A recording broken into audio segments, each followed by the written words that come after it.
Hello विद्यार्थियों, नमस्कार। आप सभी का स्वागत है आपके अपने YouTube channel BS sir education में। और आज अपन बात कर रहे हैं 8th क्लास का फर्स्ट चैप्टर फसल उत्पादन एवं प्रबंधन। इसका पहला चैप्टर, उसके क्वेश्चन आंसर आज आपके सामने अपन करने वाले हैं। तो पहला क्वेश्चन है आपके, उचित शब्द छांट कर रिक्त स्थानों की पूर्ति कीजिए। तो यहाँ पर आपको एक स्थानों की क्या करनी है, पूर्ति करनी है। तो यहाँ पर आप देखेंगे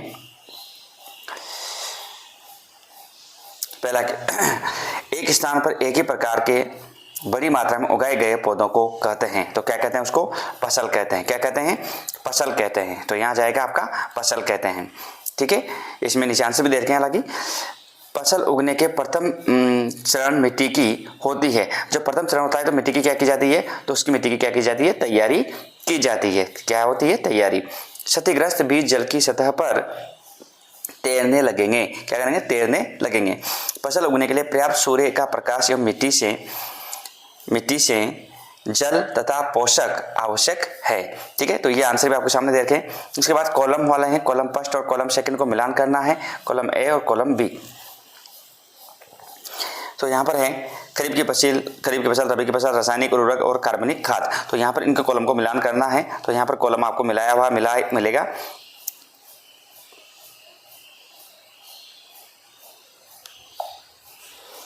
खरीफ की फसल धान, मक्का, रबी की फसल गेहूं, चना, मटर, रासायनिक उर्वरक यूरिया एवं सुपर फास्फेट, कार्बनिक खाद है, पशु अपशिष्ट और गोबर मूत्र तथा पादप अवशेष। ये बिल्कुल मिले हुए हैं यहाँ पर। ठीक है, अगला है निम्नलिखित के दो उदाहरण दीजिए। खरीफ की फसल और रबी की फसल, इनके क्या करना है? आपको दो उदाहरण देने हैं। तो खरीफ की फसल के उदाहरण कौन है? गेहूं और चना। रबी की फसल धान और मक्का आपका सही आंसर है। यहाँ पर है निम्नलिखित शब्दों पर एक एक पैराग्राफ लिखिए। मिट्टी तैयार करना, बुआई, निराई और थ्रेशिंग। तो यहाँ पर है मिट्टी तैयार करना। मिट्टी तैयार करना कृषि की पहली प्रक्रिया है। इसमें सबसे पहले जुताई की जाती है। यहाँ जुताई की जाती है, जिससे मिट्टी पलटा जाता है। मतलब मिट्टी को क्या करते हैं? उल्टा पुल्टा करते हैं और इसको क्या किया जाता है? पोला किया जाता है। जुताई की क्रिया हल या ट्रैक्टर में लगे कल्टीवेटर का उपयोग किया जाता है। मिट्टी पोला करने से इसमें जड़ें गहराई तक जाती है।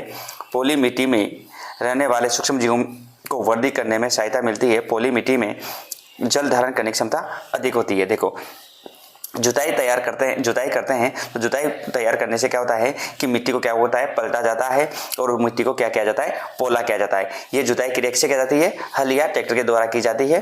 और मिट्टी को पोला करने से क्या होता है? जो पौधे की जो जड़ें हैं वो गहराई तक जाती है और जो मिट्टी में रहने वाले जो सूक्ष्म जीव हैं वो वृद्धि करने में सहायता करती है। इसलिए मिट्टी को पोली मिट्टी में और जल धारण करने की क्षमता भी अधिक हो जाती है। ठीक है, उसके बाद है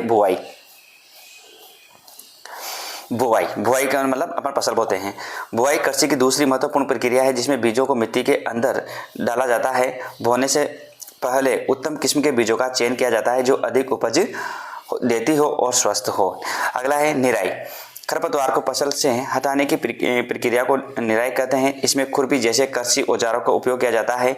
निराई एक दूसरी विधि है नाशियों का उपयोग, जिन्हें खरपतवार नाशी भी कहते हैं। ये फसलों के में अवांछित पौधों को नष्ट कर देती है। ठीक है, जो निराई करते हैं उसके जो अवांछनीय जो खरपतवार होते हैं उनको क्या कर दिया जाता है? अलग कर दिया जाता है। ठीक है, या फिर अपन दवाएं देके भी, दवाएं फसलों में छाट कर भी क्या करते हैं? अपन जो खरपतवार होती है उसको नष्ट कर देते हैं। ठीक है, चलता अगला है थ्रेशिंग। थ्रेशिंग क्या होती है? काटी गई फसलों से बीज दानों को भूसे से अलग करने की विधि को थ्रेशिंग कहते हैं। जो कटी हुई फसल होती है उनको जैसे अपन मशीन में बीज, जैसे गेहूं की फसल को अपन काटने के बाद इकट्ठा सूख जाती है, इकट्ठा करते हैं, फिर उसको मशीन में डालते हैं, वो तो गेहूं के दाने अलग हो जाते हैं, उसका भूसा अलग हो जाता है। उसको क्या कहते हैं? अपन थ्रेशिंग कहते हैं। थ्रेशिंग के बाद बीजों को सुरक्षित करने के लिए भंडारण किया जाता है। अगला है खाद और उर्वरक और खाद किस प्रकार भिन्न है? तो यहाँ पर उर्वरक और खाद के अंतर आपके पास दिए हुए हैं सामने। तो यहाँ पर देखिए, अच्छा क्वेश्चन है, पेपर में आ जाता है। खाद क्या है? ये एक जैविक पदार्थ है। ये अपशिष्टों को मिट्टी में दबाकर बनाया जाता है। इसमें सभी प्रकार के पोषक तत्व पाए जाते हैं। उर्वरक यह एक रासायनिक पदार्थ है। ये फैक्ट्रियों में बनता है। इसमें विशेष प्रकार के पोषक तत्व पाए जाते हैं। अगला है सिंचाई किसे कहते हैं। जल संरक्षित करने वाली सिंचाई की दो विधियों का वर्णन करना है। तो यहाँ पर विभिन्न अंतराल पर खेतों में जल देना सिंचाई कहलाता है। जल संरक्षित करने वाली सिंचाई की दो विधियां, नहर और कुआं। क्या है? नहर और कुआं। अगला है क्वेश्चन नंबर 7। यदि गेहूं को खरीफ ऋतु में उगाया जाए तो क्या होगा, चर्चा कीजिए। यदि गेहूं को खरीफ में उगाया जाए तो उसके अनुकूल मौसम, ताप, आर्द्रता तथा परिस्थितियां नहीं मिलेगी और वह फसल उपयुक्त नहीं होगी। भाई सही बात है। यदि गेहूं अपनी रबी की फसल है, उसी में बोएंगे रबी में, तो यहाँ पर वो फसल उत्पादन अच्छा होगा। लेकिन यदि इसको खरीफ ऋतु में बोया जाएगा तो यहाँ पर क्या होगा, क्योंकि मौसम उसके अनुकूल नहीं होगा, ताप, आर्द्रता, परिस्थितियां नहीं मिलेगी, तो वहाँ पर फसल उपयुक्त नहीं होगी। अगला है खेत में लगातार फसल उगाने से मिट्टी पर क्या प्रभाव पड़ता है, व्याख्या कीजिए। खेत में लगातार फसल उगाने से मिट्टी की उर्वरता कम हो जाती है। कई बार एक ही किस्म के पौधे उगाने से एक विशेष प्रकार के पोषक तत्वों की कमी हो जाती है। इस समस्या को फसल चक्रण या खेत को कुछ समय के लिए खाली छोड़कर हल किया जा सकता है। मतलब एक ही प्रकार की फसल बोएंगे तो वहाँ पर क्या होगी, जमीन की जो भूमि है, जो जमीन है, मिट्टी है, उसकी उर्वरता में क्या हो जाएगी, कमी हो जाएगी और वो फसल क्या है, इतनी पैदावार नहीं दे पाएगी। इसलिए यहाँ पर इसका हल है कि उस जमीन को कुछ दिनों के लिए अपन खाली छोड़ सकते हैं। खरपतवार क्या है, उसका नियंत्रण हम कैसे करेंगे। फसलों में पौधों के साथ कुछ अनछाए पौधे भी उगाते हैं। इन पौधों को हम खरपतवार कहते हैं। खरपतवार को हम निम्न दो विधियों से नष्ट कर सकते हैं, निराई के द्वारा और कीटनाशक के द्वारा। एक तो खुदाई कर निराई करते हैं और एक दवाइयों को छिड़काव के द्वारा। अगला है निम्न बॉक्स, इसकी कोई जरूरत नहीं है क्योंकि इतना आपको करना नहीं है। हालांकि चाहो तो आप कर सकते हो। मैंने यहाँ पर आपको एक डायग्राम बना दिया कि फसल को चीनी मिल में भेजना, सिंचाई, कटाई, बुआई, मिट्टी तैयार करना, जेत की, ये है बॉक्स दे रखा है। तो इसमें आपको सबसे पहले क्या करना है, पहले क्या आएगा, यहाँ पर मिट्टी तैयार करेंगे, उसके बाद खेत की जुताई करेंगे, उसके बाद बुआई करेंगे, बुआई करने के बाद में खाद देंगे, खाद देने के बाद सिंचाई करेंगे, सिंचाई के बाद कटाई करेंगे, कटाई के बाद क्या है, फसल को खा ले जाएंगे, चीनी मिल में ले जाएंगे। ठीक है। उसके बाद ये पहली है, इसको भी आप करना चाहे तो कर सकते हैं। उसके बाद ये रही है